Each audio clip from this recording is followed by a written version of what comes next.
Assalamualaikum warahmatullahi wabarakatuh. Perkenalkan, nama saya Reza Oktaviani, NIM 19 11 02 0067 dari Lokal 3 SPIC, jurusan Sejarah Peradaban Islam.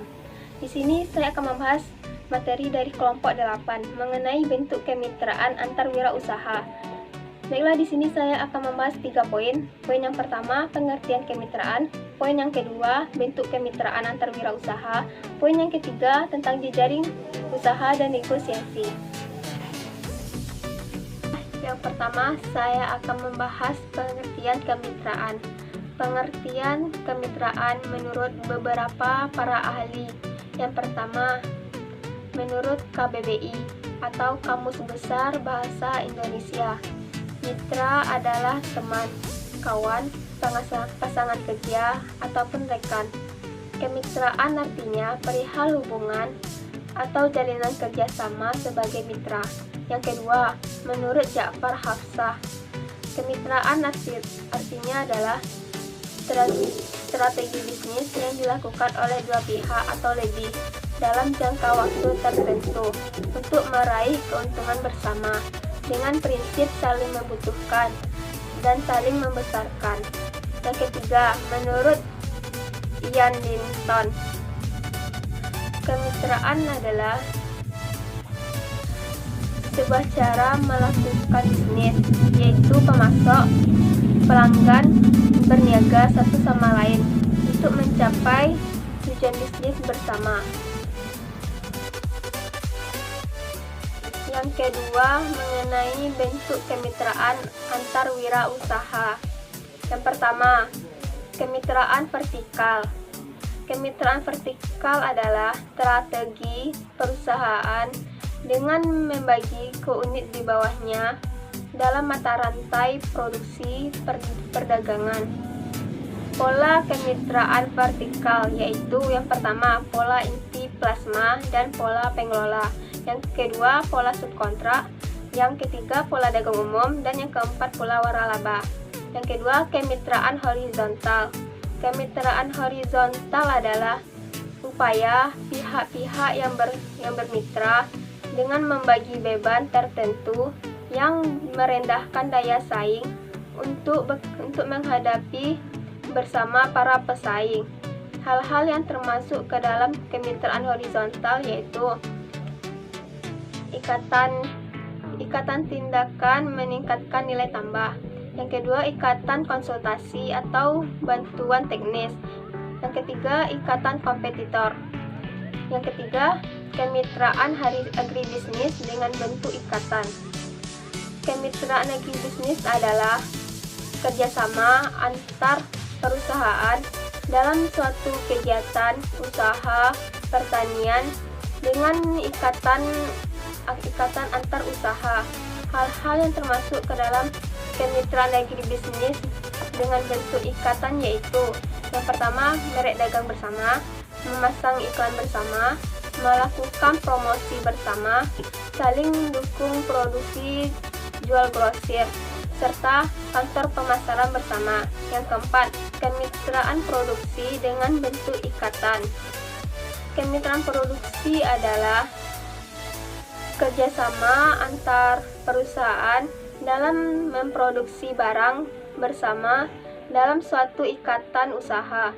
Hal-hal yang termasuk ke dalam kemitraan produksi yaitu sistem logistik bersama, memakai komponen produksi bersama, menggunakan fasilitas transportasi bersama, serta kontrol kualitas bersama.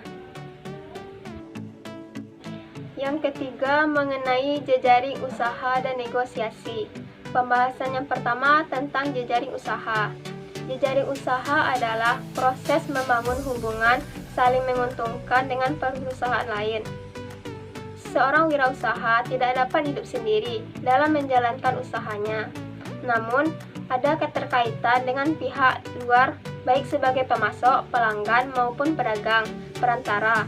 Oleh karena itu, diperlukan suatu jaringan usaha agar usaha yang kita jalankan berkelanjutan. Adapun bentuk dari jenis jaringan usaha yaitu yang pertama, jaringan produksi.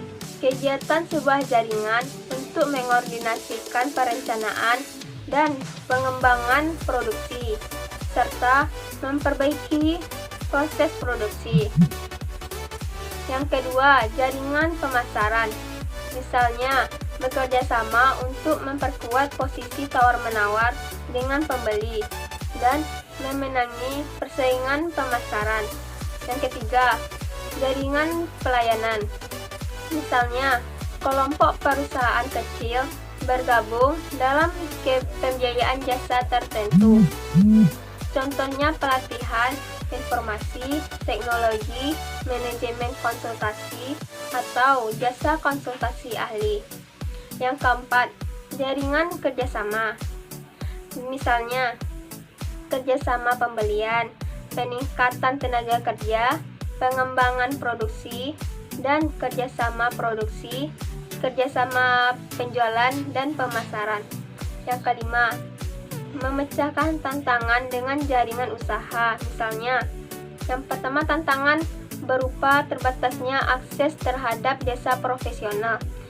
Contoh konsultasi manajemen, akuntansi, penelitian pasar, dan konsultasi lainnya. Yang kedua, terbatasnya untuk memperoleh informasi pasar, akses untuk memperoleh modal, terbatasnya kontrak besar karena kekurangan sumber daya vital, dan terbatasnya kemampuan untuk bersaing dengan perusahaan lain yang masuk ke pasar lokal. Yang keenam, jaringan antar kelompok usaha, swasta maupun BUMN. Jaringan kerjasama di bidang harga dan mutu pelayanan, sistem pembayaran, cara pengepakan, pengiriman barang, pemasaran, dan pembelian bersama pemodalan, pengadaan barang, dan bidang lainnya.